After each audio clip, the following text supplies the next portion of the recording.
The Gathering Songs, Dark Crystal Discussions is brought to you by Dream Fasting, the Dark Crystal Experience, a Facebook group on the Dark Crystal by fans for fans. To join the group, search on Facebook for Dream Fasting, the Dark Crystal Experience.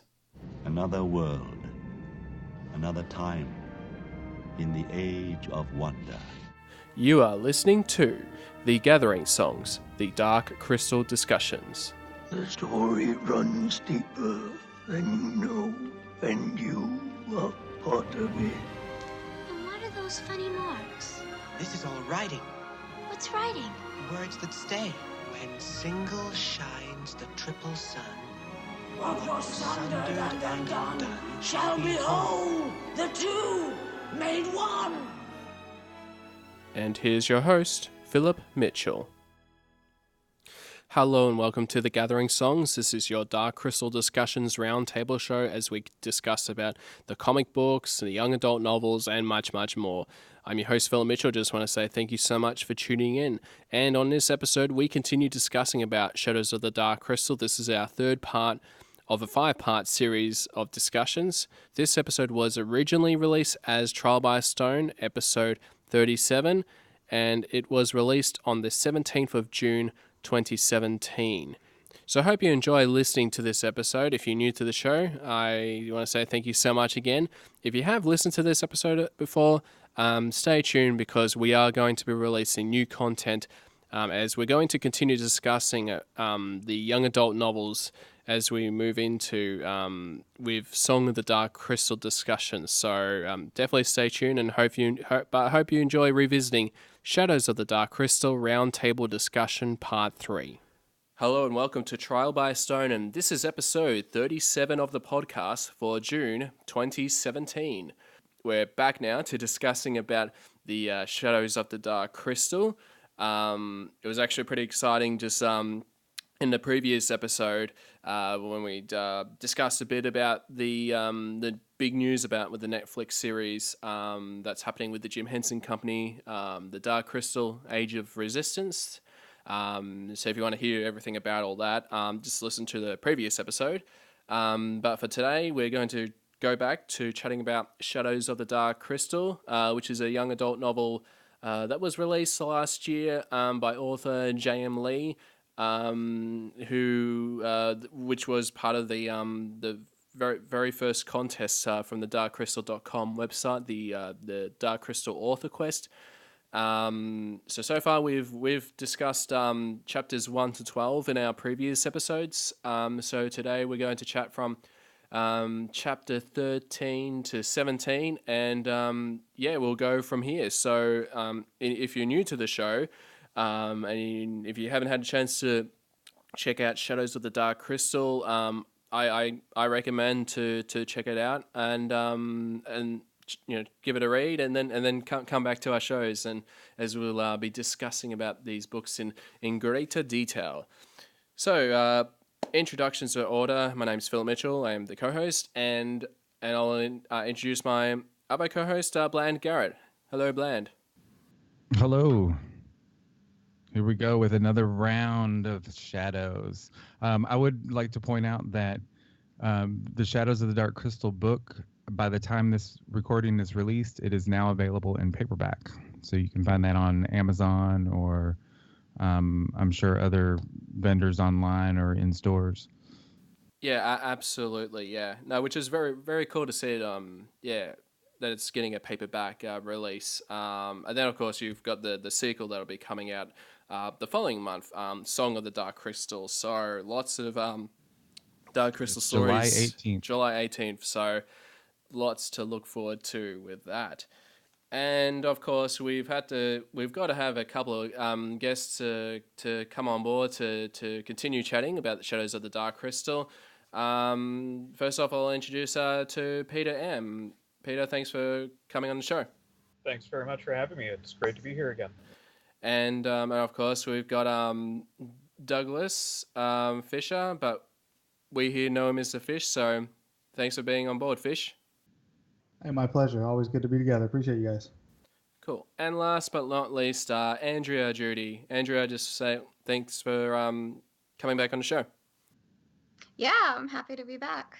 All right, so I guess we can get things started from chapter 13 of Shadows of the Dark Crystal. Sort of what happens in the chapter is they approach a river, thinking about building the raft, but then they sort of realize that there's, it's a bit too dangerous to the cliffs.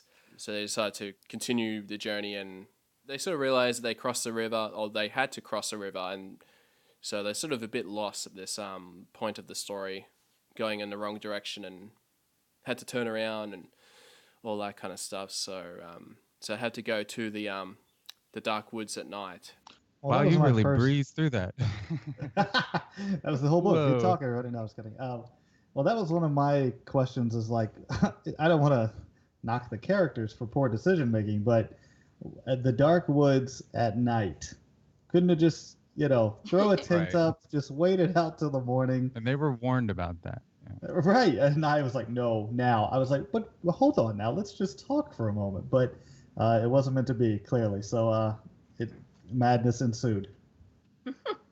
So basically what they had done is they could see the river off in the distance, and they figured, okay, well, they want to avoid the black woods or the dark woods. So they have to go up this, I guess, hillside or mountainside to the cliff. And they discover that this broken tree, which was a bridge, I guess, it was broken. And like they could no longer pass. And so they had to turn around and go back. And that's when they realized that they're going to have to go through the dark woods here. And like they said, she was thinking about, well, when we get to the river, I could build a raft easily. Hopefully we can get there before nightfall. They feel like they're so close, but then they have to turn around.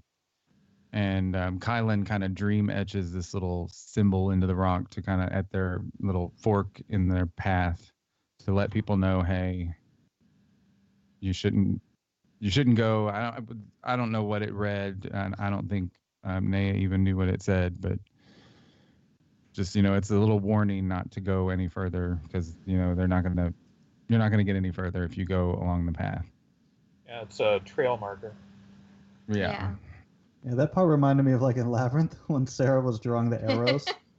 And they were just reaching up and turning them. I was like, this is just going to be another instance of that where obviously it's not going to work out in their favor. Well, it makes you wonder if maybe the hunter knows Gelfling symbols and has erased them. Right, exactly. Yeah, why not? Yeah, study them, yeah. I really love, though, when this started, like I know it's a song story, but the symbolism as it keeps going about Jera Jen, right? And I know that's something you've probably discussed in previous chapters as well, but I mean, just the story is so interesting, how much like the kind of weight, like it starts off like a little fantasy fun tale, right? But by the end you're like, wow, maybe we are Jera Jen. Like maybe it feels so real, like they're walking out this fantasy and it's becoming real to them. What do y'all think about that? I've always thought that the classic definition of adventure is other people in trouble far away. It never seems to be happening to you, and this really brings it in. Well, it just gets to be so real to them there. I think it's like Naya comes to the point where she says, talking to Kylan, just saying like, just think what Jera Jen would do, trying to pump him up, that's how I love that. Yeah, I love when Naya's pumping that up with that. Well, she teases him along the way about him being a song teller. But at the same time, there's a reason for the songs, and she kind of catches on to that. Like, these are stories that are meant to teach you lessons, and we need to think about what's going on in these stories because it's going to help us along the way. Well, I think we start to get into that too in some of these chapters. I thought it was really nice where everybody has their place type of feel, right? I mean, that's a very Jim Henson theme, if there ever was one, to say the least, where everybody plays a part in the bigger story. Well, along their way, they also reflect on how there used to be a lot of podling communities in the area, but they've dwindled a lot, and they say that it's due to poor crops. But then, there's also maybe a possibility that something's going on, like maybe the hunter. That's more than the Gelfling. Yeah, possibly. Yeah. So, because I think when I wrote my original notes on that little bit there, I was thinking whether they were referring to remember the Macrax from the Minor Monsters from the Creation Myths Volume 3? Yes. Whether the miners were the ones that destroyed. But I mean, you could be right about potential that it could be the hunter who could also be hunting, the podlings, as well as gelflings. So that could indicate that the Skeksis have already started to collect podling as well, even though they might not have any podling slaves throughout the castle, because they still have gelfling guards and they don't want to give away their secrets. It seems like maybe they're still collecting podlings for a reason. Or it could be, like we saw before with the hollowed out little dwelling that was in the ground. It could be that the crystal veins are having an effect on them, and so they're having to leave the areas. And they leave swiftly, like they leave all their stuff behind and they go. So it could be that they're either being captured or that they're having to get away from these crystal veins that are running through the ground of Thra, which Naya still thinks is going towards the crystal and not from the crystal. Yeah, and I'm just trying to think. So, of course, they go through the dark woods at night, and Naya somehow, gets tangled by the tree vines. Oh, yeah, they're in the middle of the woods, and all of a sudden they hear this, like, was it described as like a moan or a call of some sort, and then everything goes quiet. And they can kind of feel something moving around them, kind of like one of the first views we get. Like, we always know that the land of Thra is alive, right? I mean, we know it's like Henson painted that picture for us in the actual film, but it's a little bit more. It's also active in this scene as well. It's not just alive. It becomes more of a character than ever before, I think, other than just being like, oh, everything's breathing and living, and now it's also attacking. So I think that was just interesting to see that perspective from it. Yeah, I was really happy to see the plant sort of come to life in a not so friendly way. Like Thra, it's alive, it's living, things you don't expect, which was one of my favorite parts of the movie. So that was awesome to see coming more to life. Yeah, and it didn't hurt her. I mean, I was expecting, the drawn and quartering of the vines, but they're playing catch with her the whole time, which was kind of fun. It kind of reminded me of that scene in Harry Potter. I think it's The Goblet of Fire, where they're in that little labyrinth at the end of the Triwizard Cup or whatever it's called, and the vines are starting to get that one guy, and they're just like surrounding him, and he's like trying to get away, and they just keep wrapping around him, and Harry Potter helps him out, and he's like, I thought for a second there it was gonna get me. It actually reminded me of the Womp tree as well. It was just, oh yeah, here you are. Yeah. This is what we're gonna do, and it wasn't. I don't think it was malicious as much as their natural reaction. Like it didn't seem to me in that scene to be, they're trying to pull her limb from limb or, throw her onto sharp rocks. It was just, oh, well, that happened. See, I took it more along the lines of the infection, right? Like with everything being infected by the vein or whatever it is that's, got the illness. But I mean, you may very well be right on that. I think it's a interesting moment there. I just took it as more like, I don't know, of an attack rather than just playing around with them. But hey, who knows? Either way, it wasn't a good. I would not want to be in her shoes. I'll say that. No, for sure.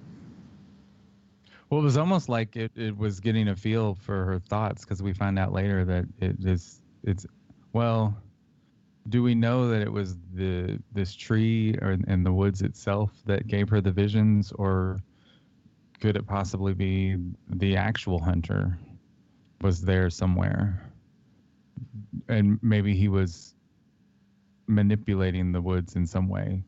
Because we do find out in Gelfling Gathering that the Skeksis have more power than we knew from the film. In their younger days, they had more mystical powers and abilities than we thought.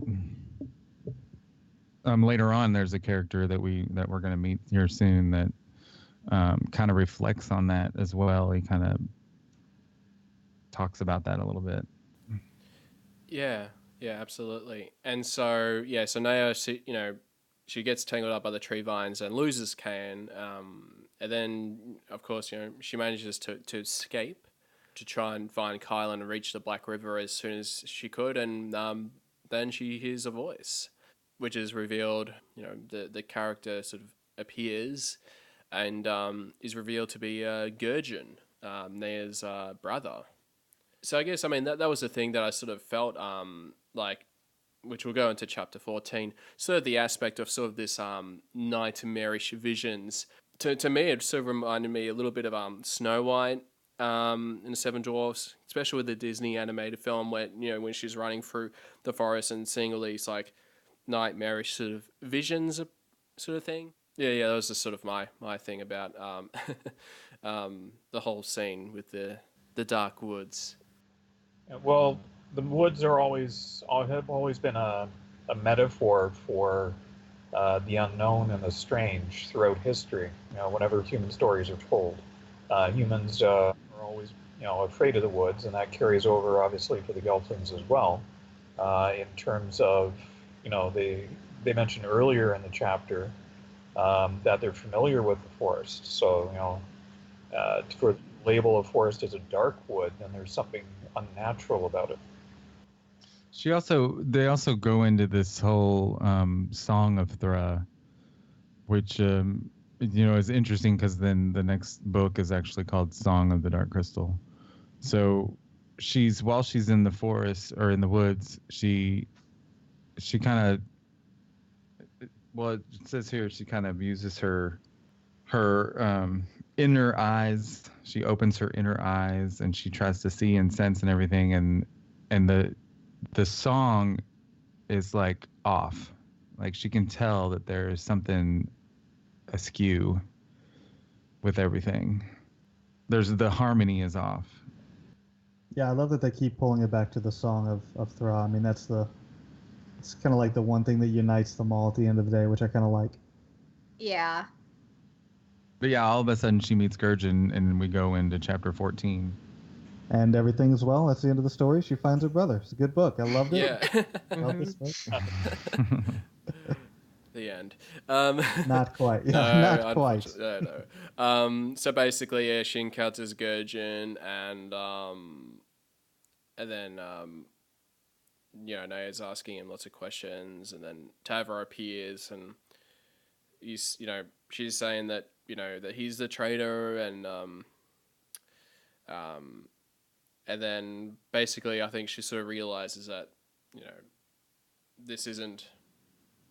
They're not being themselves. First she thinks, Well, at first she thinks that he has been kind of harmed by the crystal veins, that he looked into it deeper. Like she almost did it at first and kind of like backed out of it in a way, but she thinks that he's been dark, like one of the darkened creatures that she's come across. Like she thinks that Gurjin himself has been kind of darkened. And at first I thought, well, maybe he had his essence drained.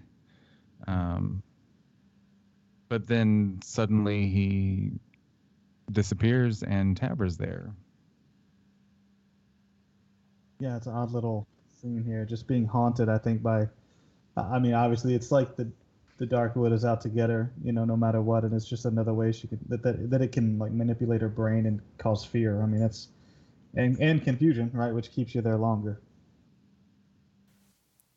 Yeah. So overall, and then Tavra, she says, you're not strong enough to save him. Now run, just like he did.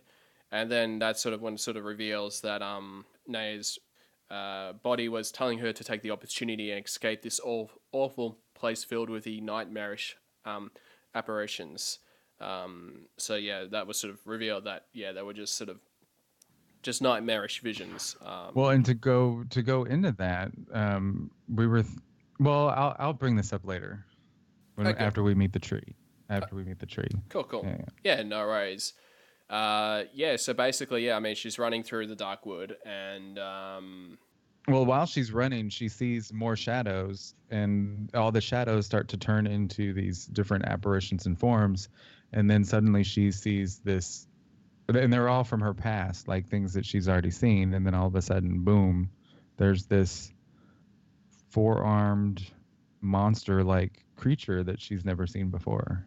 Yeah, and of course, I think she sees like figures of her family as well, her mum, her father, her sisters. Yeah, shouting, crying, echoing through the depths of the woods as she raced to escape it. Some she recognized, and some were strange. Well, and Then he it turns also into he voices, says, right? Oh, go ahead, Brian. I'm sorry.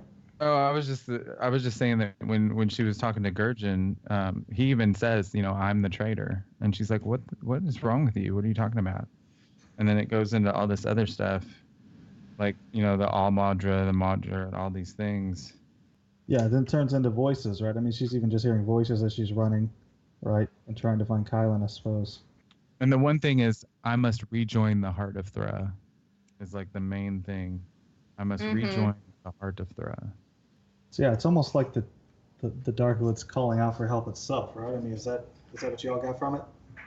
Well, I think she actually says that later on. Like she kind of catches on to that, like it lets out another moan. Well, they come somehow she meets back up with Kylan and Nietzsche is with him, and so then the vines kind of come after him again, and it kind of leads them to this little clearing, and in this clearing is just a singular tree, and they can kind of tell that this tree is basically the Dark Woods itself. It was the first sprout.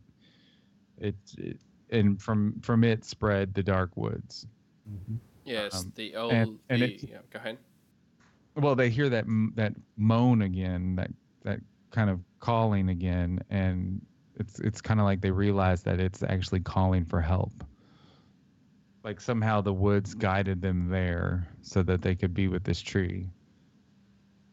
But they also noticed another little thing off to the side that has 4 branches, and it's kind of off from the rest of the forest.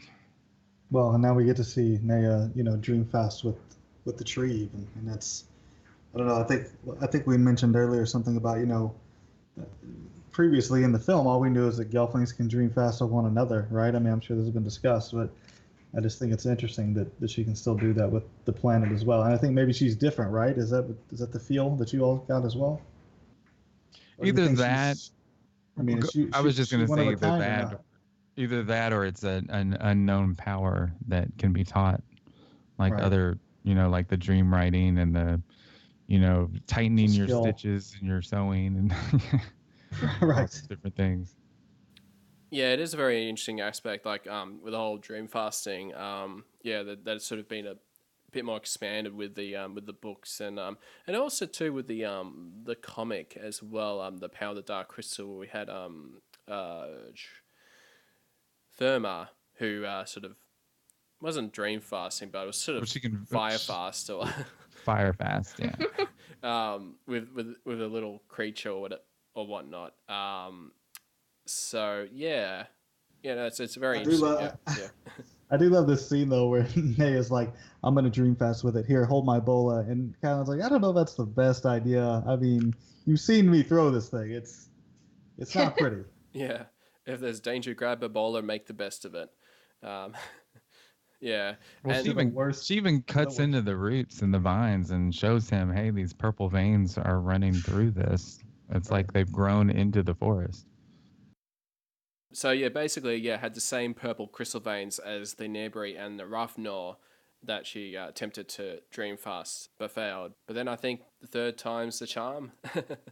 So I mean, because I guess it mentions in the chapter, she had let the Nebri down, the Rafnor. She was about to let the Darkwood down too. If she could calm the chaos in its heart, they could finish their journey in peace.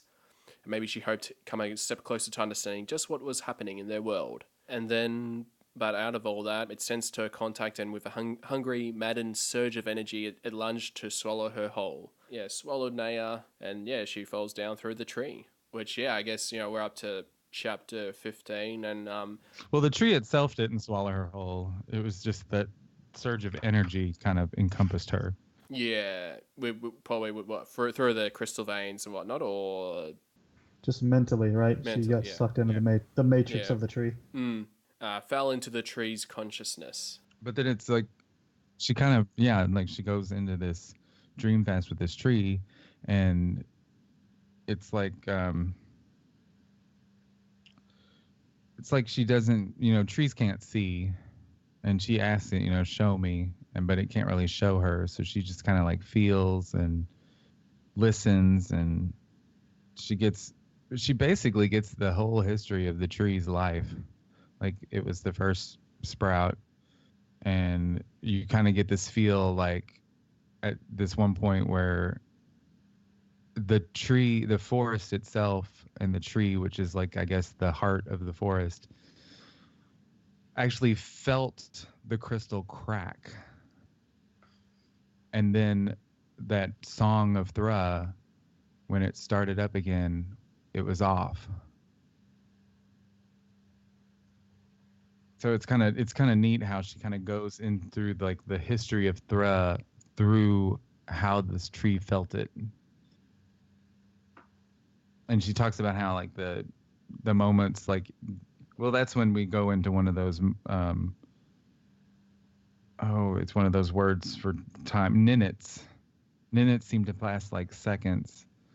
As Thra orbited its 3 suns, some trine, cooler, and some warmer as the suns changed configurations at the center of the system. So it's almost like she's speeding through time and feeling the forest's life within just moments. Yeah. Like for me visually, I could sort of imagine it being like a very time lapse sort of thing, seeing the passage of time at an incredible rate until the moment the crystal cracked, and then hearing the tree crying out, "I was not strong enough," cried in its silent voice. Which also in this chapter came with an illustration from Corey Godby. Yeah, so nice visual aspect of her dream fasting with the Oyeki Staba, the first tree of Thra. And we call it the cradle tree. Yes, the cradle tree. Yeah. I think there's something beautiful in like the simplicity of when she's, it's like that old saying, like, even if you could talk to a lion, you couldn't understand it because its perspectives are so different. You know what I mean? That kind of idea. And the only one real thought that it seems to be able to get out is I must rejoin the heart of Thra. And in her mind, you can tell, it says, she's, let me help you. How can I bring you peace? And like all I can say is, I must rejoin the heart of Thra. You know what I mean? So I think there's something nice about that. Like, I think it paints a picture for me, like how important that song is, right? How important the harmony is, because that's the only thing that the tree cares about. I mean, it's kind of nice to see, I think. Yeah, here it is in the description. It's then without warning, Thra cried out, and its song for a moment went quiet in shock, which is, of course, when the crystal cracks. And then we have the white veins of crystal bled melting into the dark amethyst that made Nea shudder. The soil blackened, and where the cradle tree's roots touched the veins, tiny sprouts of darkness blossomed. Thra's song resumed, but it was injured, confused, broken, flaws somewhere from a deep wound that bled emptiness into its eternal refrain. I was not strong enough. That just you reading that right there reminded me of the Never-Ending Story when the rock biter holds. I don't know if y'all ever see. He says these hands. Yeah. You would think they're so strong, you couldn't hold on to. It kind of reminds me like as the nothing of this story is kind of infecting Thra, that the tree is kind of feeling depressed, for lack of a better word, about the fact that it couldn't help, even though it knew that Thra needed it. Single tear. Yeah, and the tree was just, it's been poisoned for trying. Right. Yeah, I love that here you really see how interconnected Thra is and how integral this song is to everything. Well, and because what we don't know that lies underneath this ground and the soil, and which is the planet itself, is that the planet has all these crystal veins that run through it. And yeah. I mean, as we know, the castle itself, I mean, you can't tell in the film until the very end, but the castle itself is crystalline. It's all the lesser crystal that surrounds the main heart, which is the crystal. I don't want to call it the dark crystal because, if you think of it as just being the heart. But you have the castle, which was actually carved from this mountain of crystal, and then all these veins run through the entire planet, and so everything is in harmony until the crystal cracks. Mm-hmm. But then Naya finds a song, right? And shares it with the tree. Mm-hmm. Yes, and heals it. I mean, I don't know if she heals it entirely, but she helps it quite a bit.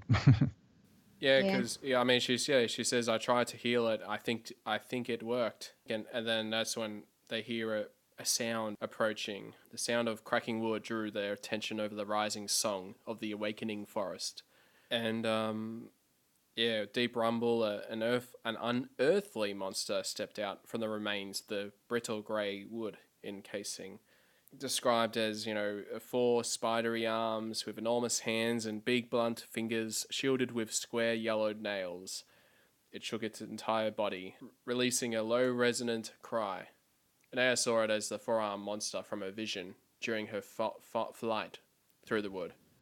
A monster. A monster. A monster. Yes. Yeah. And so, I guess... Interesting way to describe that creature once we find out what it is. From the film, you would never think, oh, there's a monster. No. I mean, it was one of those things where it's like reading it, I thought, oh, is this the hunter? And then, we find out in chapter 16 that it's Irva, the mystic. The archer. The archer, yes, yeah.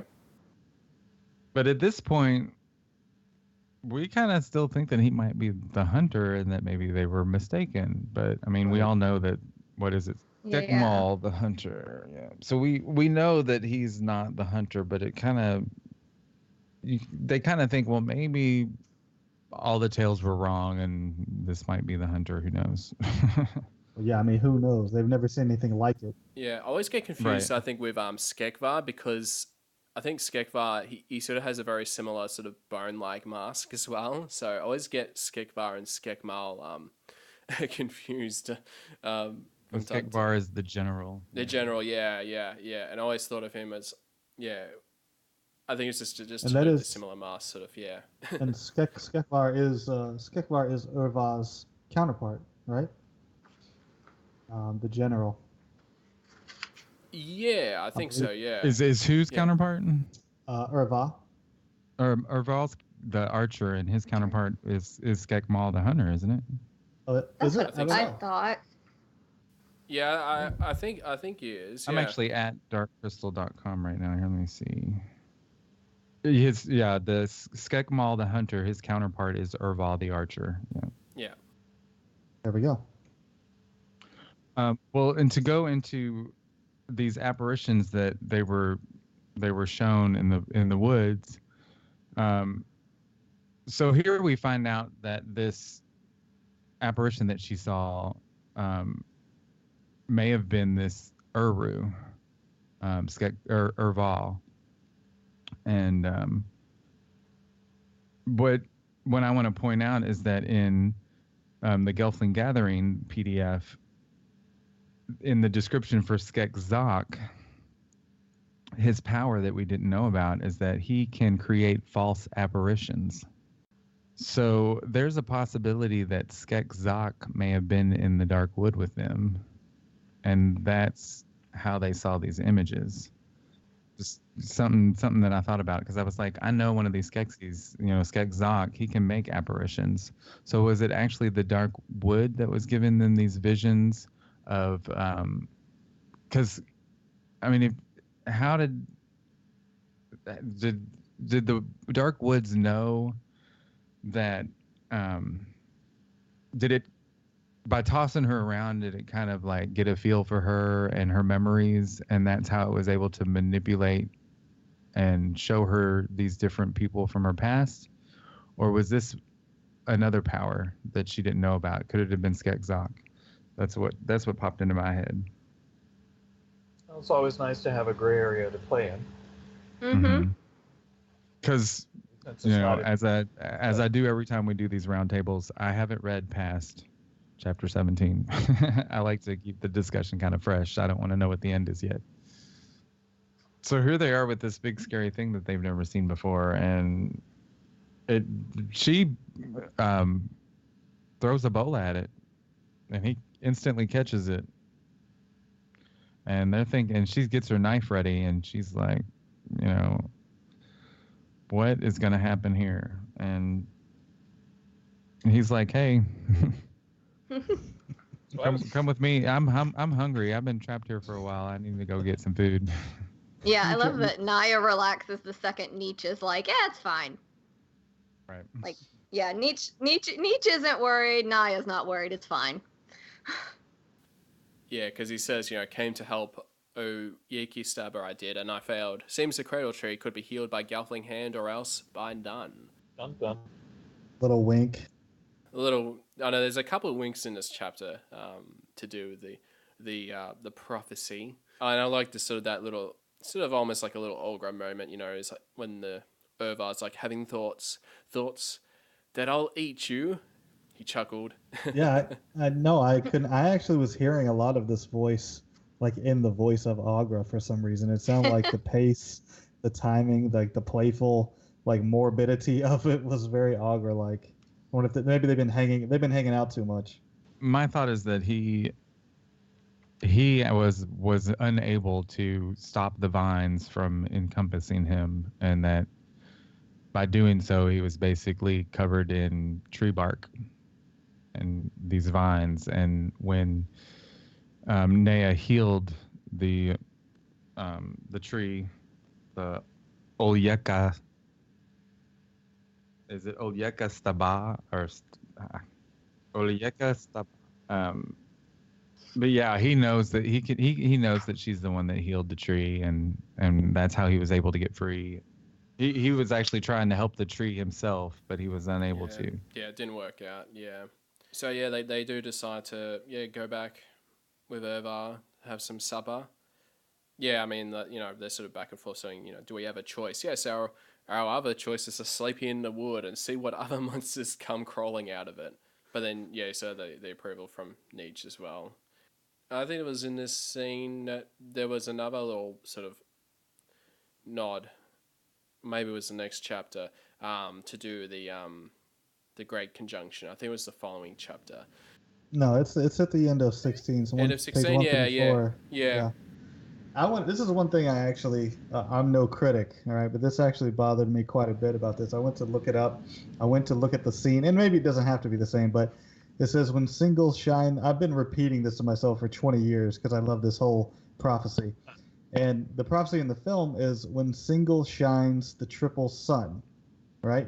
But we see it here, and it's spoken when single shine the triple suns, which grammatically, that can make some sense. I get that. But I thought that was interesting that it was not the same as what was in the film. And again, maybe it doesn't have to be, but, I'm a purist, I suppose, at the end of the day. And I was like, hey, that's not right.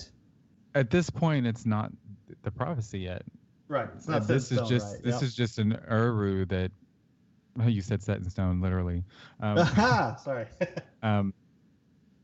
This Uru, like, this is just the Uru way of describing in their simple language that that makes sense. The Great Conjunction is when single shine the triple sun. All right, Urva, you're off the hook. Urva. Yeah. Because at this point, there's no prophecy at all. Even though that's written on his wall, it may just be a saying that happens to go, become part of the prophecy eventually. Yeah, maybe we're seeing the first draft of the prophecy. It still needs to go through some edits. Got to send it to his editor. The teacher has to look at it. It's a whole thing. It's a whole process. Agra has to approve. Yeah, Agra gets it. Like, wouldn't it flow better if it said? Yeah, Agra pulls out the red pen. It's great. B-, Gelflings, try again. Please resubmit. Yeah. Thinks he can write. and that was another thing, like, grammatically, that I sort of thought, with the Mystics names and with the Mystics name in particular, because it's the name's Irvar, and say at the start of the sentence, it's actually on lowercase u, then lowercase r, then capital V and capital A, whether it's meant to have a capital U at the start or whether that's just. Well, throughout World of the Dark Crystal and the novelization of the film, it's always been a lowercase u. It's always been u. And then it's a lowercase s in front of all the Skeksis names. So Skekzok would be a lowercase s. Yes, yeah. That was just one of those. I was curious about that. I thought that might have been the case that all the names with the Skeksis. But see, I always thought that even if it's a proper noun and it has a lowercase at the beginning, like Irva, that even though it's a lowercase, if you start a sentence, that sentence should still start with an uppercase, which is what I always thought. Here throughout this, it's always lowercase. Yeah. Even if it starts a sentence. Yeah. Yeah. Sure, and the author will be happy to hear our critique. Yes, JM. JM sitting there with the pen, like, oh, that's what I should do. Okay. Yeah, but he's not the editor. We'll get through to somebody. Yeah. But okay, so here we find out that Irva knows that she's from this, the Sog, and he's like, "Hey, I'm Smurth. I know that tree. I was there when it was little." And I'm sure it's big enough now that, you all can hang from it. And she said, well, it's Smurth Staba. So here we find out that, trees actually have, I guess their names always end in Staba. Because you have Olyeka Staba and then you have Smurth Staba, which is like this main tree. And I don't want to mention it again, but in Avatar, they have like their great tree. Yeah. They have all their little clans, and I mean, hey, when you got these different clans and stuff, and some things pop up. Yeah. Or maybe it just makes me think of these trees can actually communicate. I mean, if they have the same sort of surname, if they're able to communicate with each other. But I mean, in Thra, everything's all connected. So that's how it is in Avatar. They have those roots that go through, and it's basically like. And in the creatures in Avatar can actually communicate with the trees themselves by connecting their little Dreamfast tentacles. What did I say? Yeah. Yeah. But it's all clear to me now, Bland. I never made the. And so they actually do see something on the wall about the Great Conjunction written at Irva's little place, and then they both fall asleep. Well, he kind of can't describe what this thing is on his wall to make it clear to them, and doesn't he just say it represents time? Yeah. And it's kind of cool because he's got this little dwelling, and the way it's described is he's got like little trinkets and little stone. It's just like the Mystic Valley. They all have their little caves, and they've got all these like little trinkets and amulets and things like all over the place. And because there was a bit of a nod here, it's like where I was saying she wondered what kind of words the wall held: songs, messages, perhaps a record of history or a prophecy of the future. So yeah, a couple little nods. We also find out Irva is a smoker. Yeah. Yeah. Pulls out a pipe. Yeah. He's like just sitting there like the caterpillar from Alice in Wonderland. Like, I actually got a very Gandalf vibe from him. Yeah, me too. Yeah. Yeah. And here, this is interesting too, because here we find out that the Uru don't stay together. They separated. Yeah. They're not in the valley yet. Yeah, just a bit all over the place. Yeah. Weren't they in the valley in Creation Myths? I'm pretty certain they were in Chapter 3. Yeah. Because Volume remember, 3. that's when the Gelfling and the Podling kind of they go to the met place, the Uru. Yeah. Because the valley. So at some point, the Uru decided to separate themselves and go off in their own little areas.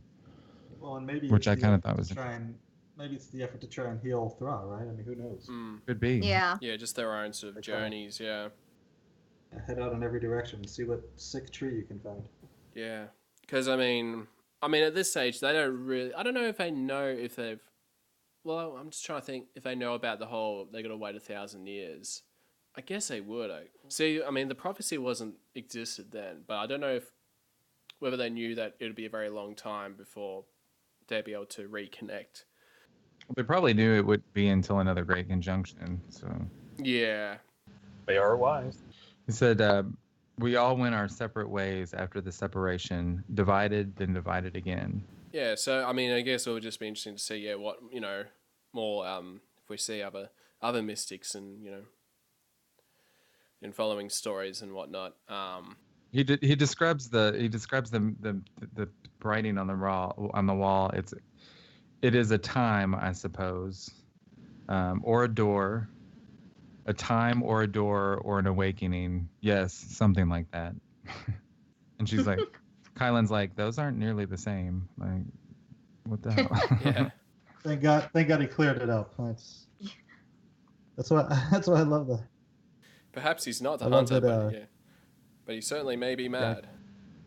Yeah, Kylan. It's just it's a point. He's like, Kylan. Erval pointed at the shape that Kylan called the Great Conjunction, then took a sip of his taa and said nothing more. It's like, see that on the wall? There it is. Yeah, it's right there. That's a thing.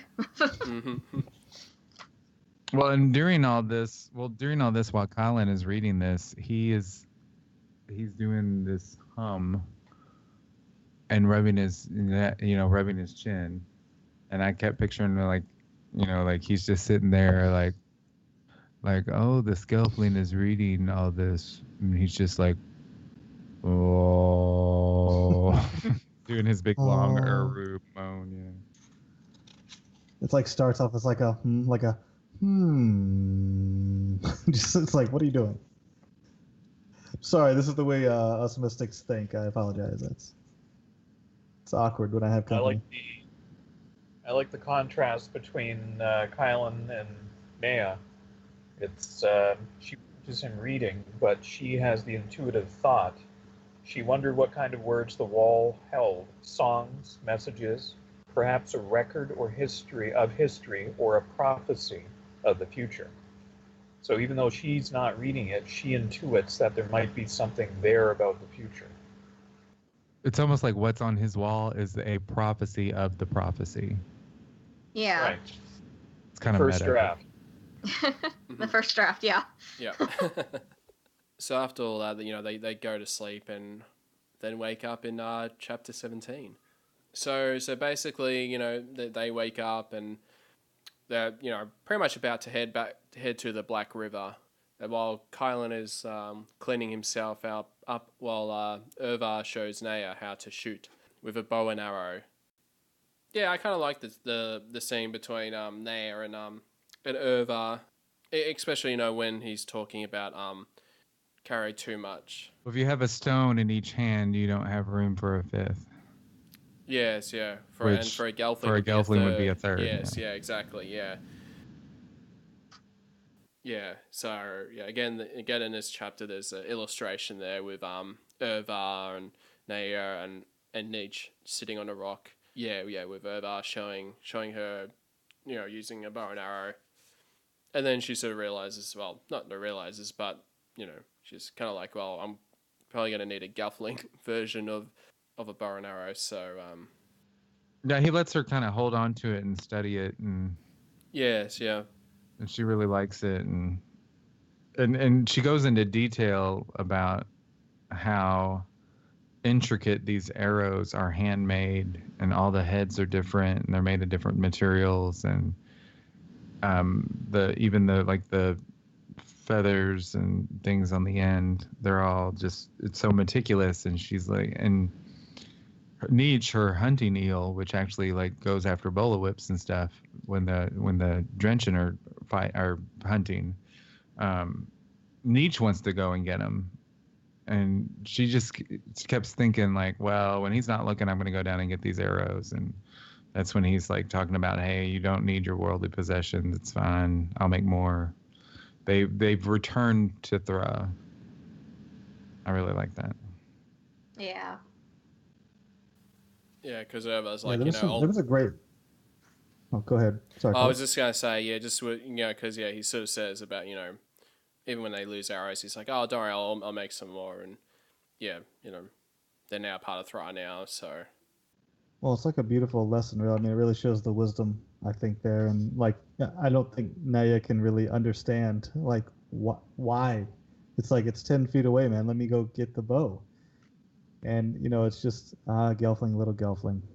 Just let it go. They were but pebbles, I mean, it's just trying to really get that message across. And I think that's a beautiful thing. Yeah, absolutely, yeah. It has that phrase there, what we surrender, we may be given. What we lose, we may find again. For every one, there is another. Da, da, da, da, da, da. Yeah, it's the dialogue, from Irvars, I just love it. So, I still like Naya's response to that. She's like, well, that doesn't really help me, man. I'm trying to find my brother, so I don't want to let that go. She can't quite comprehend it yet. I mean, it's the truth for another day, but in her mind, she's just like, if I'm letting it go, then what do I care about? It's just the hard reality of trying to understand that truth. Well, here's where she asks him about the apparitions in the forest and the cradle tree's magic, and she said, I heard voices last night saying horrible things, but those were just part of the cradle tree's magic, right? Echoes of my fears, trying to scare me into the loneliness, the way the crystal veins had done to the tree. And he said yes and no. And she's like, well, those are opposites. And he said, well, some things are. He said, listen, Oyeka Staba's magic can only show us what is already there, what was already there. If you heard it, someone said it. If you saw it, someone did it. But remember, words can take on many forms. It's like, then are you saying what I heard was true? Are you saying it was only in my mind? He's just like, look, you're only going to get riddles here, ma'am, okay? This is not going to be a yes or no. Yeah, he just says, going to answer words you can in take questions. Yeah, words can take on many forms, and that's all he said. So he basically does kind of say, yeah, the tree was the one that gave you these visions, but I'm still kind of wondering, like, could there have been something in that would, like, could Skek'Zok have been there, like, manipulating the tree in some way? Well, had Gurjin been there before and said these things? That's something I thought of. And like Because, maybe just Gurjin playing and it back for her. Tavra and,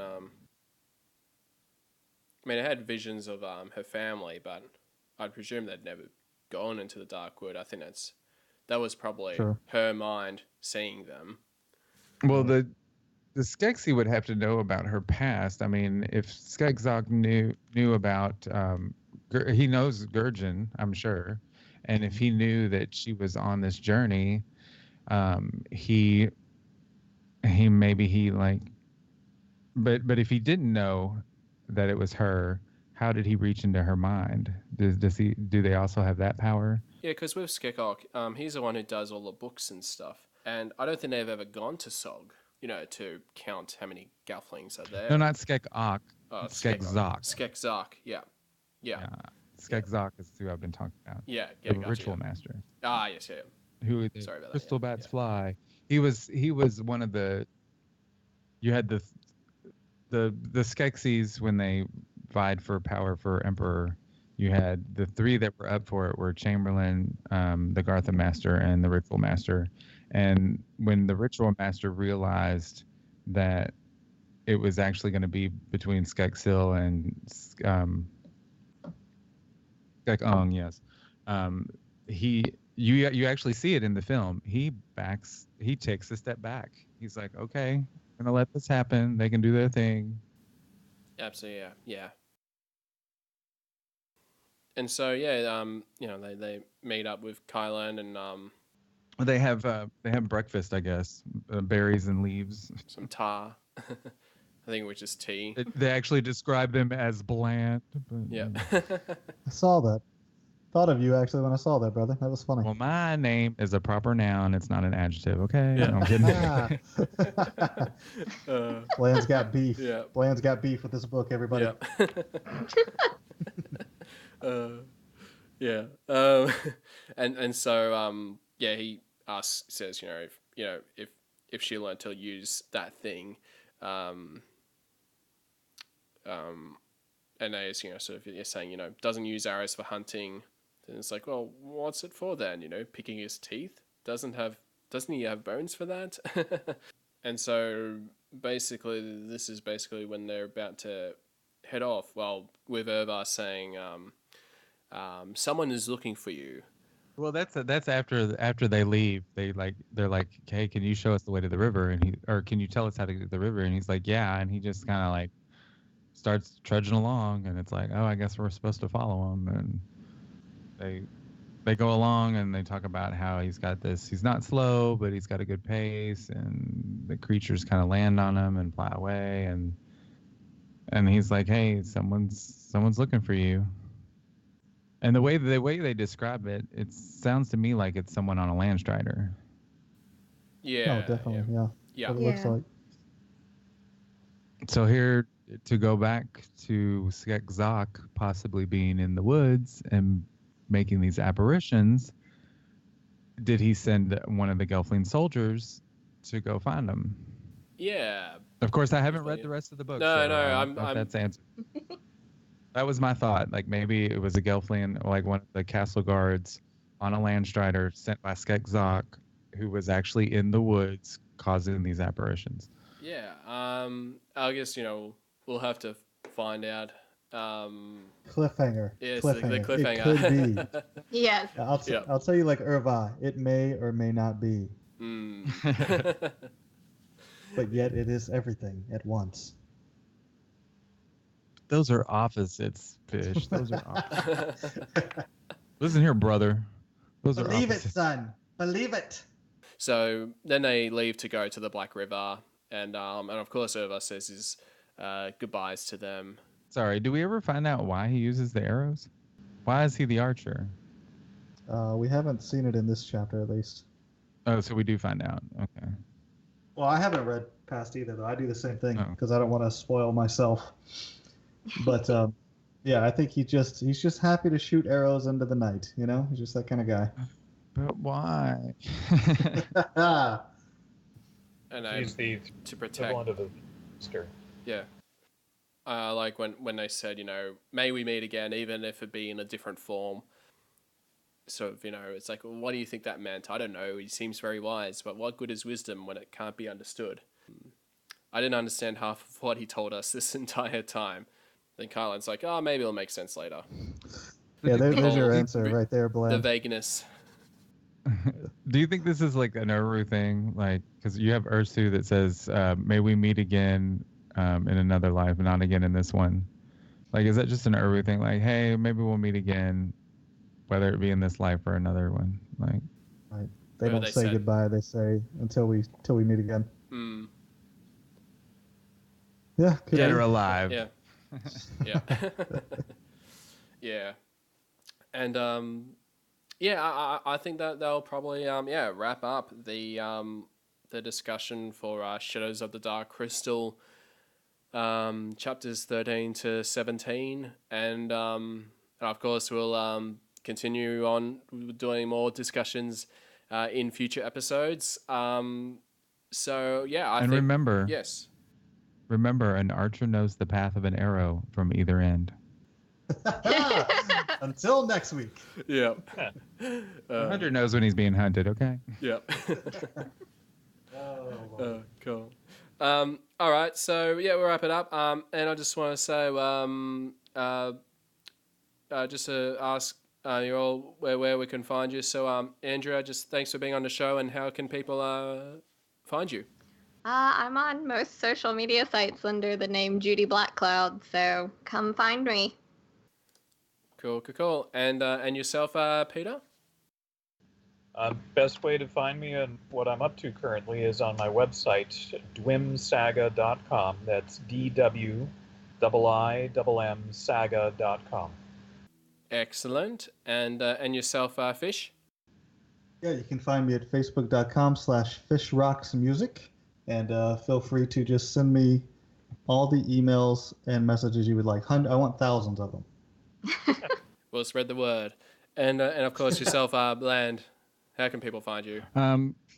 You can find me on Facebook, Bland Garrett. I'm very active in the Dream Fasting Dark Crystal Experience Facebook group.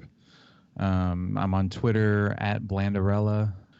Soon I will have my at Habitabad reopened, because now that I have the Habitabad domain and I'll be able to get the website back up, I will also have access to the email and will be able to change the Twitter password and get back into it. Yeah. No, which is great news. And yeah. I do thank everybody for participating in the Facebook group. Which again, they're the big supporters of the show. So I definitely suggest you check them out. And of course, you can find me just through the Trial by Stone Facebook page at www.facebook.com/Dark Crystal Podcast. The Twitter handle is at Dark Crystal Pod. You can find me personally on Twitter at Philip Mitchell, Philip with one L. And and so I think that wraps it up. And stay tuned for more episodes of Trial by Stone.